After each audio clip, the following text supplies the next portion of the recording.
listen. Practice, speak. Practice makes you perfect. Look, if you're trying to really get a handle on business English, I mean, the real practical stuff people actually say day to day. Mm-hmm.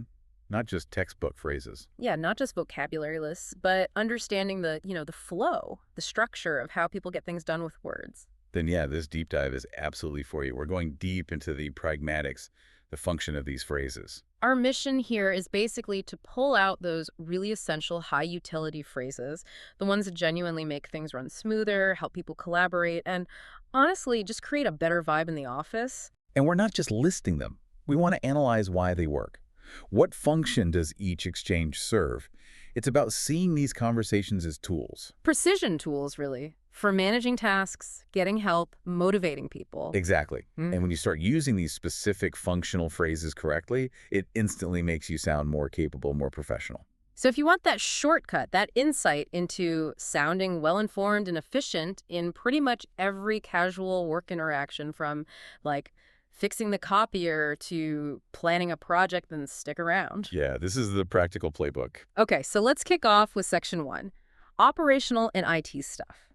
This is where, let's be honest, a lot of office friction happens, right? The little hiccups. Oh, absolutely. Printers jamming, internet sluggish, the usual suspects. But what's really striking in these transcripts is how structured even a simple cry for help is. Yeah, I noticed that too. It's not just random complaining. There's a pattern, a kind of diagnostic loop. Exactly. It immediately sets up this cooperative framework. Take the basic IT help request. Someone needs help with the printer. Can you help me with the printer? Simple, direct. Right. It's an appeal for help, but the key is the immediate follow-up. It's not, printers.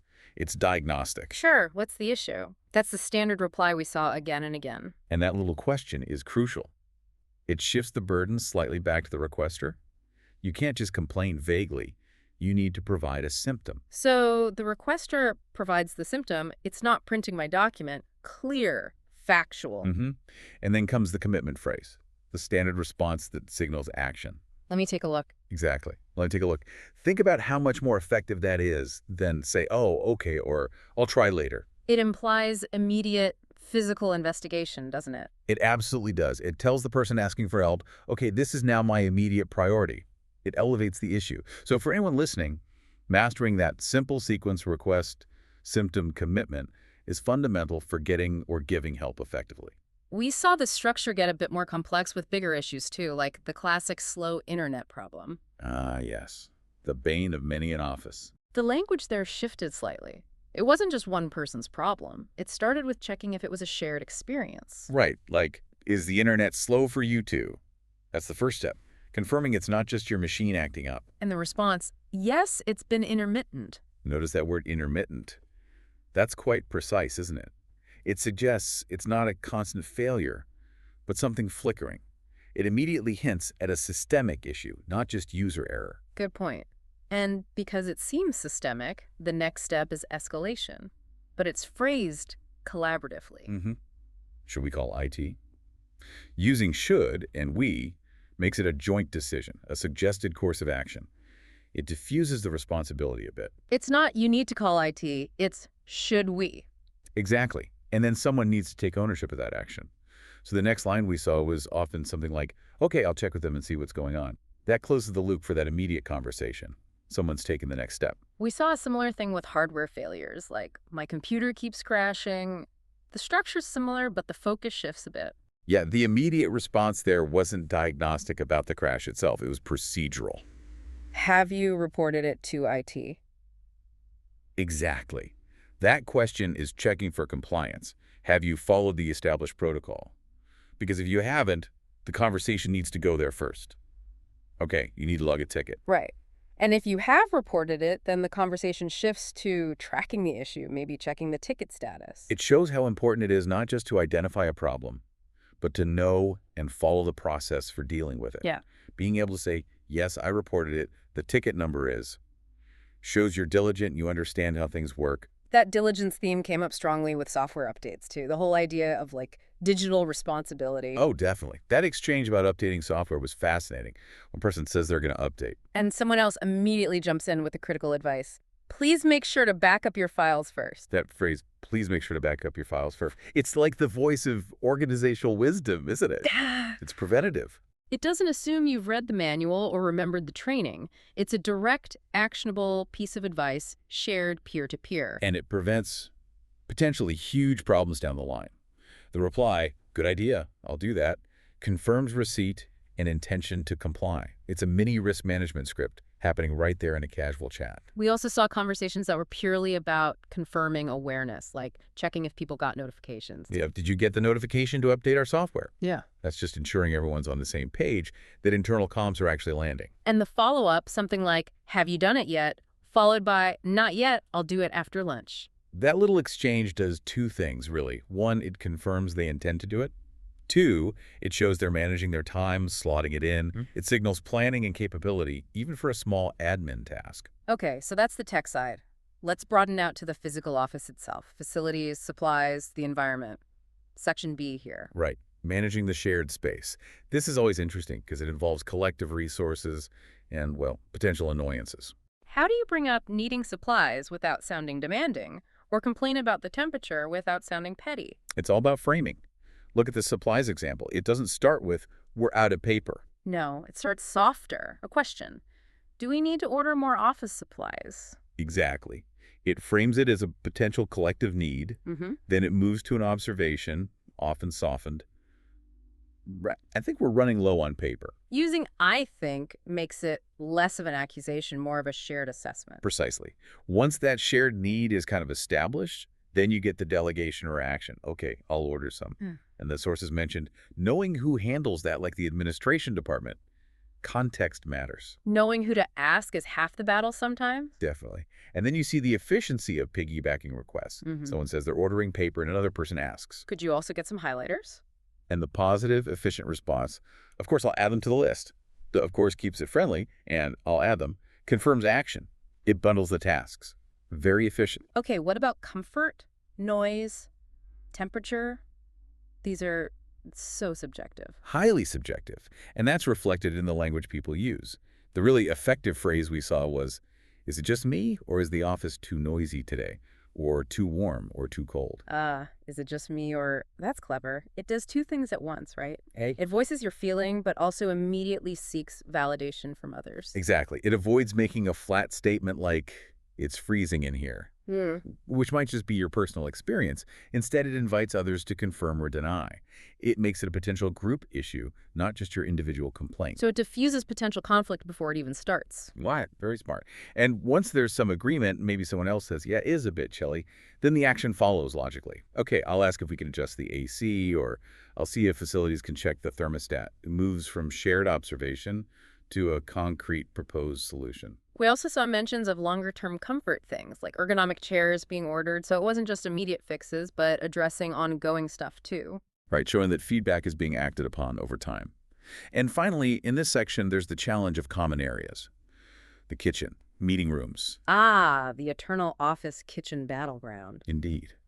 The language here is about establishing and reinforcing norms. We saw proposals like, can we remind everyone to keep the kitchen clean? Again, using we and phrasing it as question. Less preachy than people need to clean up after themselves. Much less. And the proposed action plan was interesting too. Not just one thing, but multi-pronged. Like, I'll send out an email reminder and maybe we can post a sign as well. Right. Using both digital email and physical sign channels acknowledges that people respond to different cues. It's a more strategic approach to influencing collective behavior. It shows thought. All right, moving into section 2. This feels like the real engine room of the office, doesn't it? Coordinating projects, hitting deadlines, managing deliverables. This is where accountability lives. Absolutely. If section 1 was about fixing immediate friction, this section is about maintaining forward momentum.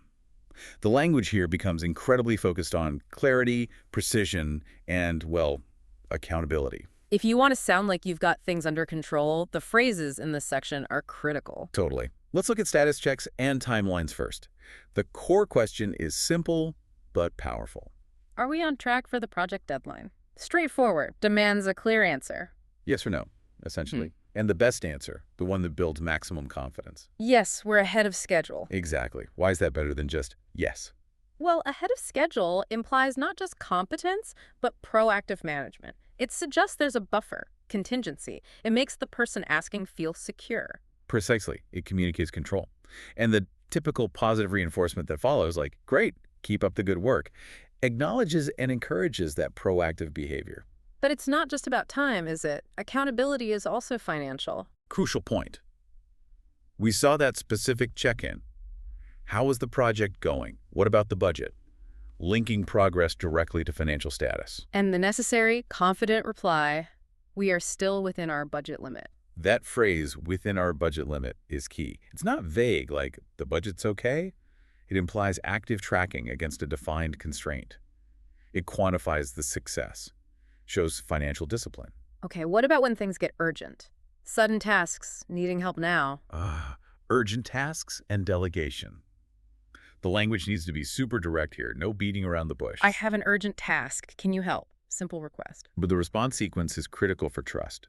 First, confirm availability and willingness. Of course, what do you need? Then the specific task. Could you prepare the report? And the commitment must be immediate and unambiguous. Yes, I'll start on it right away. Right away. That's the crucial part, isn't it? Not I'll try or I'll get to it this afternoon. Exactly.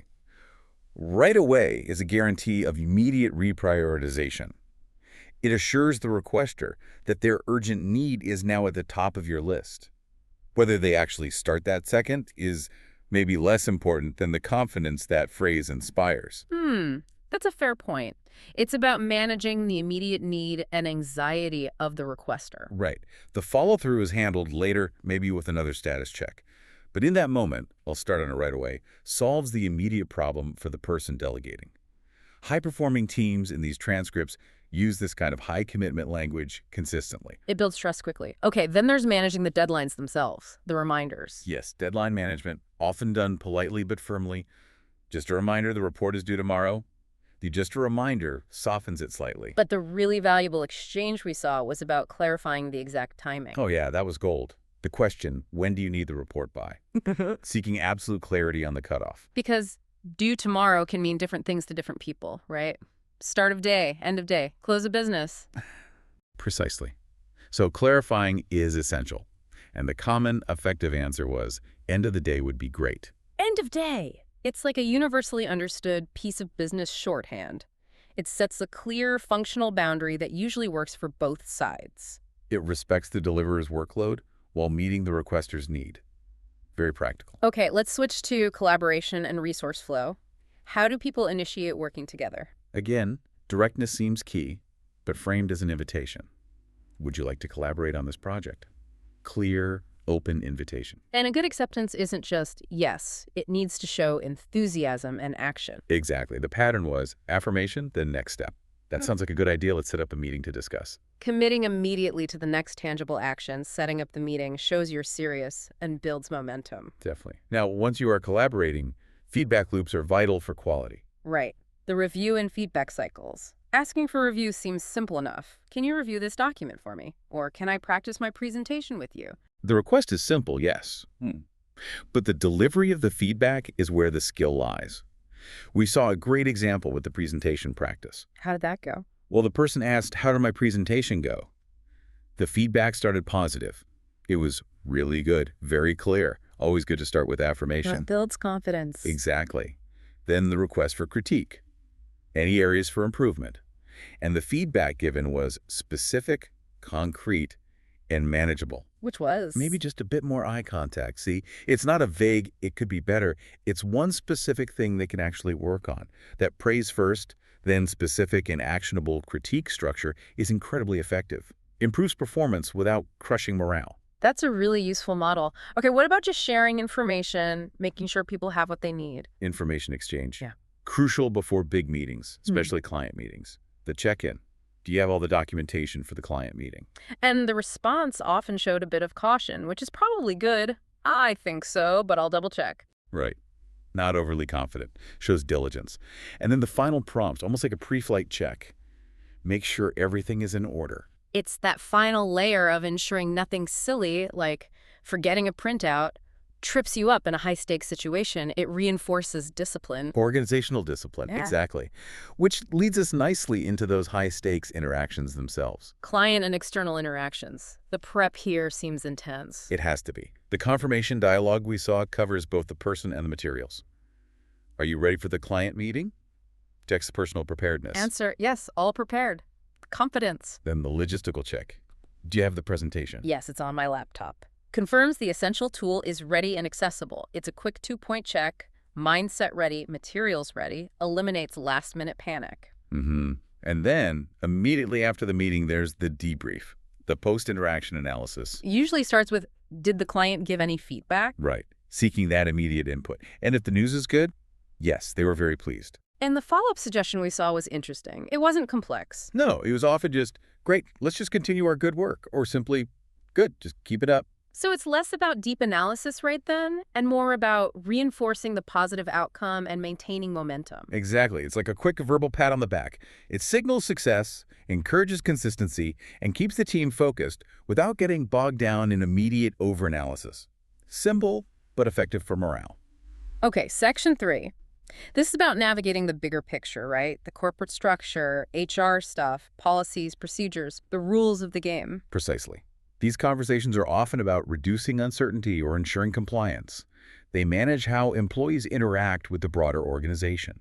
Let's start with workplace changes and logistics. Big things, like office moves or renovations. People need clarity. Definitely. Uncertainty breeds anxiety. So dialogues confirming details are crucial. We saw things like, did you hear about the office relocation? Followed by the key question, yes, when is it happening? And the functional answer provides the essential info. Next month, we're moving downtown. Gives a timeline and location. Simple, clear. And notice the typical reaction wasn't usually negative, even if the move is inconvenient. It was often something like, oh, okay, that'll be a nice change. A quick acceptance, maybe a positive reframe, helps manage morale through disruption. Yeah, just acknowledging it, moving on. We saw a similar chat about renovations too, right? New furniture, painting, even practical stuff like parking lot expansion. And the key information sought was usually the timeline. When will it be completed?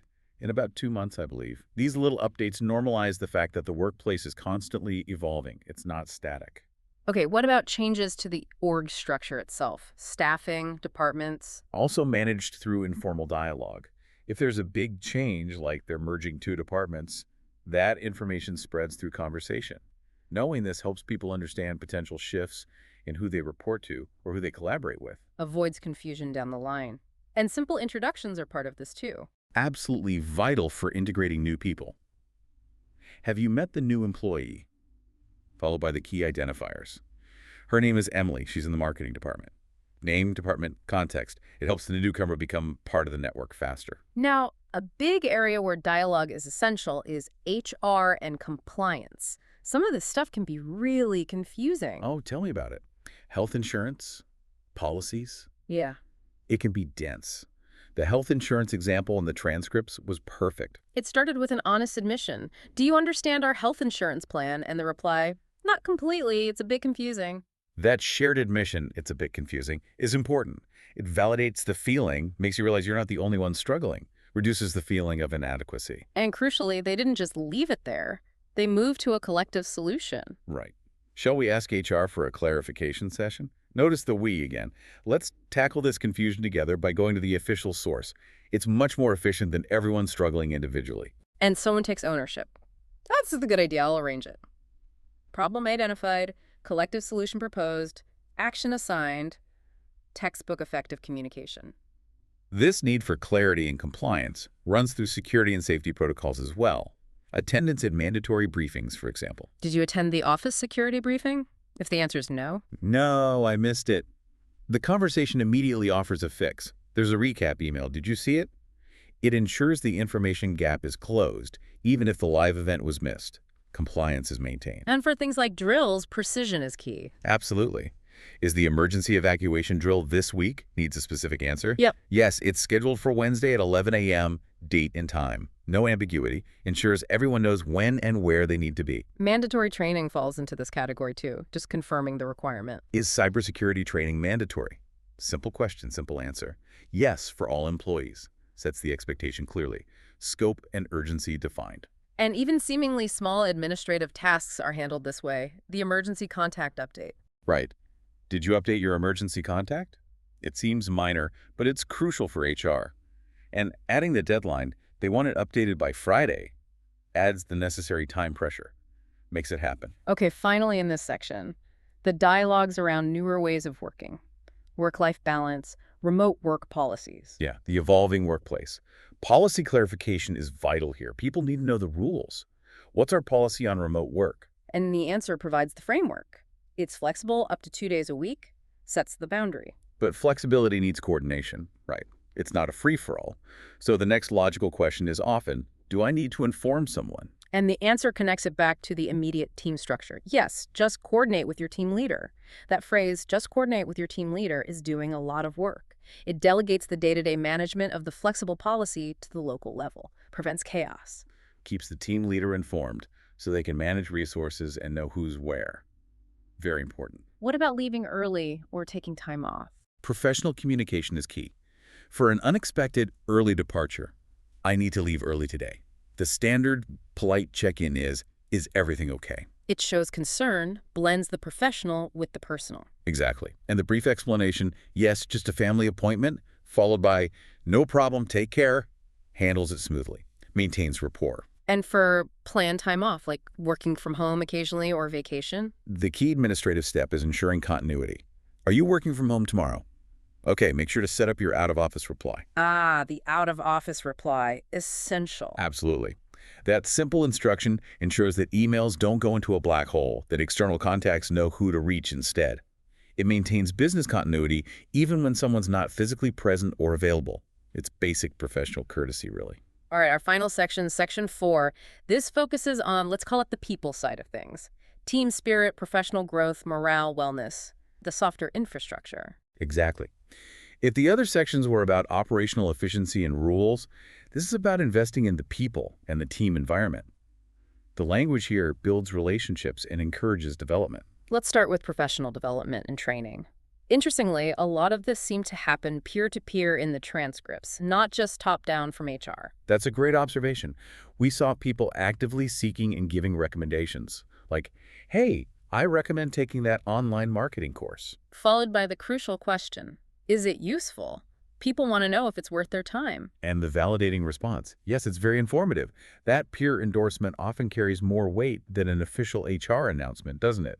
Builds trust. It does. We also saw confirmations about attending external events, like conferences. Are you attending the conference next month? Yeah. Simple check-in. But the really valuable part was the post-event dialogue. The debrief, asking about the value derived. Right. How was the conference you attended? General opener. Then drilling down. Very informative. Did you learn anything new? And the specific answer, yeah, especially about digital marketing.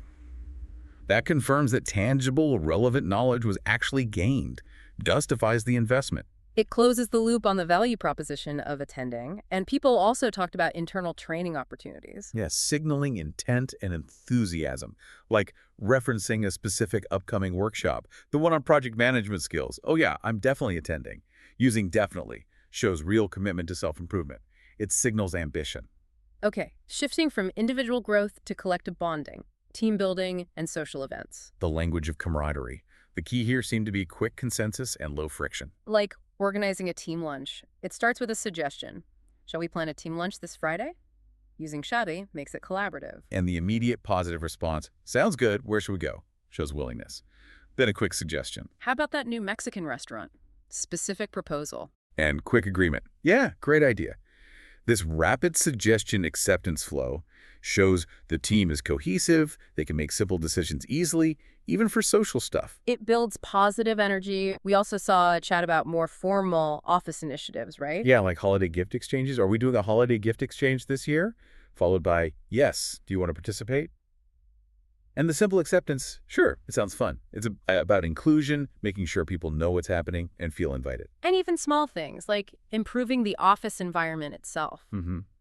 Someone's suggesting, should we add some plants to the office? It seems minor, but it shows people taking ownership of their shared space. And the positive reply, that's a good idea, it would be nice, validates the suggestion and encourages that kind of proactive thinking about the environment. And celebrating milestones is huge for morale. Recognizing work anniversaries, for example. It's Lisa's work anniversary tomorrow, someone remembers? Then the clarification, oh, how many years has she been here?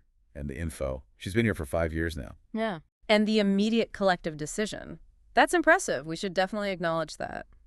Agreeing to mark the occasion reinforces loyalty and makes people feel valued, strengthens the team fabric. Totally. And finally, this section covered health, wellness, and even environmental practices. Very modern concerns. Yeah, discussions about company wellness programs. Have you joined the health and wellness program? And sharing experiences. Yes, I'm trying the nutrition track, followed by checking progress. How's it going so far? And the positive outcome. So good, I feel more energetic. Sharing that positive outcome, I feel more energetic, is basically pure marketing for the program, isn't it? Encourages others to join. Exactly. Same with group fitness activities. The language is invitational, low pressure. Do you want to join the lunchtime sports group? Or there's a yoga class at lunch, want to join? And the acceptance is often tentative, making it easy to try. Yeah, maybe. I'll give it a shot. The give it a shot lowers the barrier to entry. No big commitment needed initially. Smart. And lastly, sustainability. This wasn't just posters on the wall. People were actually talking about it. Right. Confirming specific actions. Are we implementing any new sustainability practices? And the examples given, yes, like reducing paper usage and improving recycling, makes it concrete. And crucially, linking it to a measurable goal. Exactly. The dialogue included the target. The aim is to reduce our carbon footprint by 10% this year. Mentioning that specific 10% figure gives the initiative's weight. It shows it's a serious organizational goal that employees are aware of and discussing in their everyday conversations. It connects the small actions to the bigger picture. Hashtag outro. So when you really dive deep into this whole week of office talk, what's truly fascinating, I think, is how functional it all is. Everyday business English, the stuff that actually gets used. It's less about fancy jargon or elaborate politeness. And much more about these incredibly clear, almost scripted functional questions and confirmations, like little building blocks. Exactly. They're functional scripts. Yeah.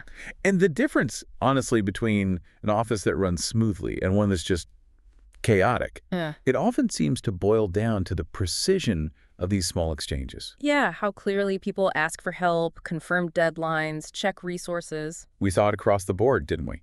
Dialogues, sorting out logistics, dialogues confirming project status and accountability, dialogues boosting morale and managing HR stuff. Yeah. It really covers the 3 pillars of a productive workday: operations, progress, and people. Every single phrase we pulled out, whether it was, let me take a look from the IT help desk, or end of the day would be great for a deadline, Right. or even, please make sure to back up your files first. They all serve a really specific strategic purpose. Minimizing ambiguity, confirming understanding, assigning action, managing risk, building confidence. Maximizing speed and efficiency, essentially. We've touched on everything from, getting ergonomic chairs sorted, to booking the right conference room, to prepping for that big client pitch. And successfully planning that team lunch at the Mexican place. Can't forget that. So, okay. Based on all these examples, all these super practical micro conversations, here's something for you, the listener, to think about.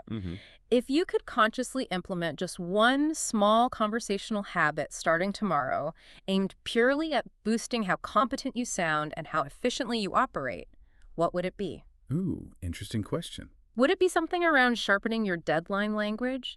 Really nailing down specifics like, when exactly do you need this by? And confirming end of day is perfect. So focusing on time and constraint clarity. Or maybe it would be more about preemptive checks. Asking those clarifying questions up front, like, do you have all the documentation needed? Or giving those crucial safety reminders like, remember to back up first. Focusing on resource readiness and risk mitigation. Exactly. Which type of precise phrase feels like it would give you the biggest immediate boost? What simple structural piece of language will you commit to using more deliberately this week? Something to mull over. A small change could make a big difference. Definitely something to think about. That's all we have time for on this deep dive. We'll catch you next time. Welcome to the deep dive. Today we're really zooming in on something fundamental. It's the everyday chatter, the basic conversations that happen in offices everywhere. We're calling it everyday office dialogue. That's right. And our mission today, for you, isn't just to list phrases people use. Yeah. We're digging into the actual structure behind these conversations. How these simple exchanges, the quick questions, the updates, even the complaints, how they actually shape the whole professional environment. Yeah, and the amount of source material we sifted through was huge. It covers everything from really critical project updates down to, well, tiny details like coffee preferences, which, by the way, the data mentioned quite a bit. Just, regular black coffee, thanks. Seems small, right?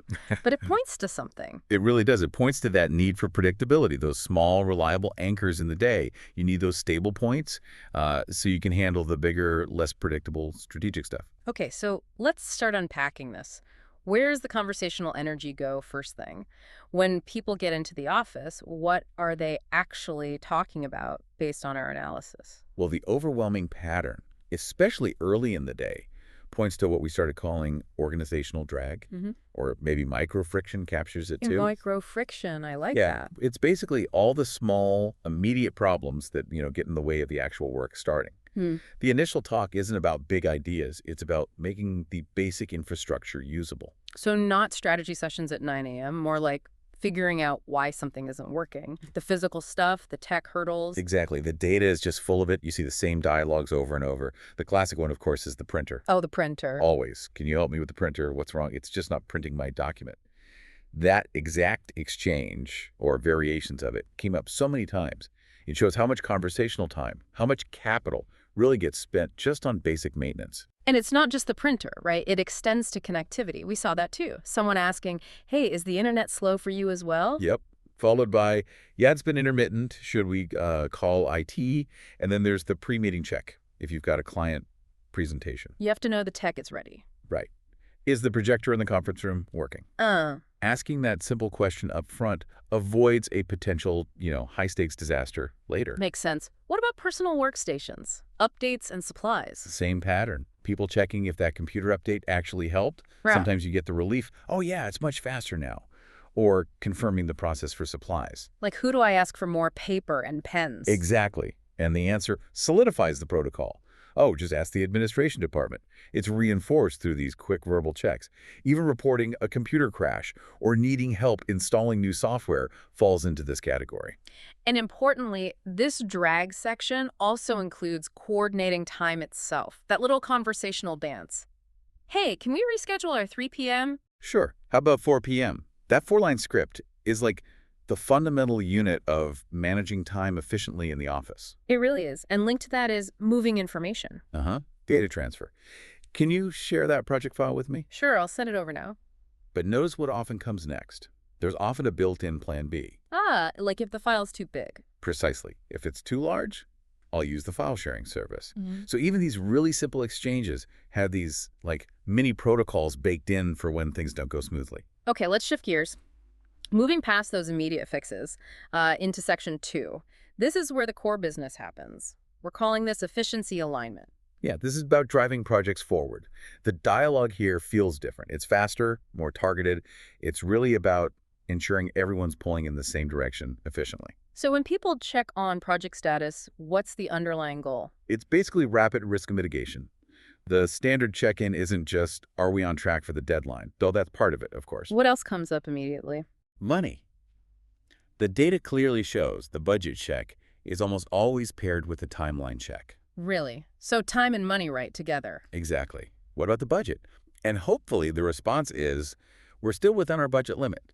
It's this quick alignment of T, B, and sometimes C time, budget, and customer perception. Yeah. The conversation focuses on whether the work is being done sustainably, not just if it's getting done. That makes sense. And this control, this alignment, it extends to managing data too, right? Like for reports. Absolutely. We saw very clear requests, like needing data for the annual report specifically, the latest sales figures, and paired with that, often a very firm deadline. Like end of the day. End of the day would be great. That phrase signals urgency, but, politely. And on the flip side, you also see the language for when things aren't on track. Needing more time. Yeah, that quick internal chat that happens when someone realizes they need, say, another week for a project deadline. It shows that this whole efficiency alignment thing, it's a negotiation, a two-way street. Okay, let's look outward now. The client and the product focus. What did the dialogues reveal there? Well, when a new product is being discussed, the conversation often jumps straight past the internal stuff, like development hurdles, and goes right to market perception. You mean, like, do you think customers will actually like this? Exactly that. And the ideal response, the one that builds confidence, is something like, definitely. It meets a lot of their needs. It's a quick gut check on viability. And client feedback, how does that fit in? Oh, it's crucial for momentum. The update isn't just proposal sent. It's often proposal sent yesterday, and the client seems very pleased. And maybe a suggestion attached. Yes, like they suggested we continue our good work. These little snippets, they don't just report status. They define success and kind of set the positive tone for whatever comes next.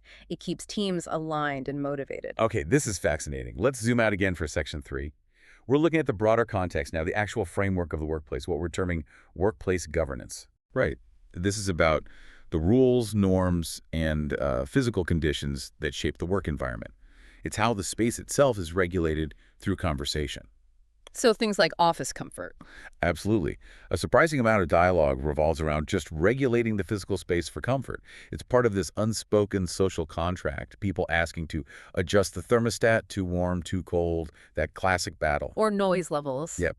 And notice the careful language sometimes used there. Maybe I'll send a gentle reminder about noise. It shows this kind of social negotiation happening. But it's not just about fixing problems, is it? We saw proactive stuff too. Definitely. It's about making the space better, more communal. People making plans like, oh, I can bring some plants in next week. Or commenting on new artwork. That's very vibrant, adds character. Even reorganizing the physical layout. Yeah, discussions about moving desks or equipment to improve workflow. So even something like office decor can be framed as a strategic, workflow-oriented conversation. What about safety and security? How does that governance work? It's embedded in everyday talk to. Quick confirmations about safety gear needed for a site visit. Maybe just a helmet and safety shoes are required. Or reminders about mandatory training. Like the cybersecurity training. Exactly. Just a reminder that mandatory cybersecurity training is next Thursday afternoon. It gets woven into regular conversation or maybe followed up with a recap email rather than being, a formal decree all the time. Reviewing safety protocols might just be an agenda item for the next team meeting. Okay, shifting slightly within governance, what about HR topics and training? Well, the source material showed a lot of informal discussion about professional development. People talking about courses they're taking or considering. What kinds of courses? Things like effective communication workshops, digital marketing courses, leadership skills. Even an online Spanish course was mentioned, with the note that it was good for beginners. And basic administrative compliance, getting forms filled out, things like that. Handled through dialogue, too. You see reminders about deadlines. Hey, remember to update your emergency contact info by Friday. Or clarifying processes. How do I submit travel expenses? And the answer points to the system. Right. Just use the online form on the HR portal, often with a reassurance about processing time. It's usually processed within a week. We also saw wellness initiatives discussed casually. Like the health program? Yeah, someone mentioning the nutrition track of the wellness program, or talking about the office gym, what equipment's there, treadmills and weights, maybe even asking about yoga sessions. Right. Okay, last section. Section 4, cultural anchoring. This feels like the social glue. That's a perfect way to put it. These are the dialogues that aren't strictly about task completion or policy, but they are absolutely essential for building team cohesion, reinforcing values, and managing the company's identity, really. And food seems to play a big role here. Oh, massively. Food is always central to cultural anchoring. Constant discussion about lunch options. Should we try that new Italian place? What about the Mexican restaurant? Anyone feel like sushi? Or planning group meals. Definitely. Let's do a team lunch this Friday. Explicitly for morale. Yeah. Or planning a group dinner. Shared meals are just a fundamental way relationships get built and maintained at work. And celebrating milestones. Crucial. We saw specific mentions of celebrating work anniversaries like John hitting 10 years, Lisa reaching 5 years, planning birthday celebrations, even small ones. These conversations signal that the organization, or at least the team, values loyalty and acknowledges personal milestones. What about planning team events beyond just meals? Yes, things like planning a picnic or maybe an after-work gathering at that new cafe down the street. Again, explicitly framed often as being good for morale or team building, and shared interests come up too. Like the book club. Exactly. Are you joining the office book club?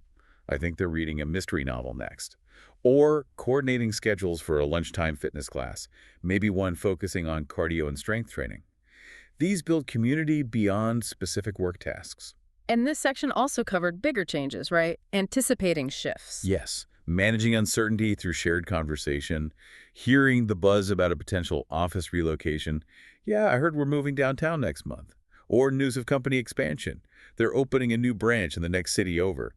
Talking about it makes it feel less sudden, more like a shared journey. And finally, shared values, like sustainability. Absolutely. Seeing enthusiasm for something like the Office Recycling Initiative, it seems to be going pretty well. Everyone's participating. Or discussing concrete goals, like the company aiming to reduce its carbon footprint by 10% this year, maybe linked to efforts like reducing paper usage. These dialogues reinforce the company's stated values at the ground level. Wow. So when you put it all together, what's the big takeaway for, for you listening? Well, I think the main point is that this everyday office talk, it isn't just random noise.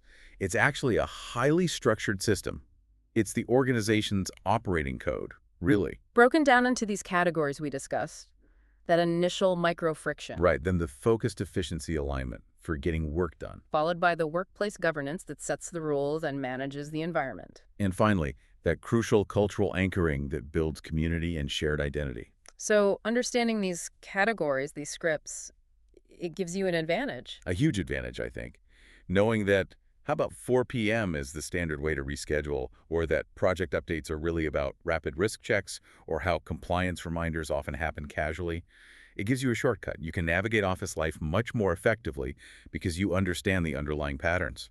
It turns what looks like spontaneous chat into, well, predictable and productive interaction. Okay, so that leads us to our final thought. The source material mentioned this company has a flexible remote work policy, right? People can work from home up to 2 days a week. That's right.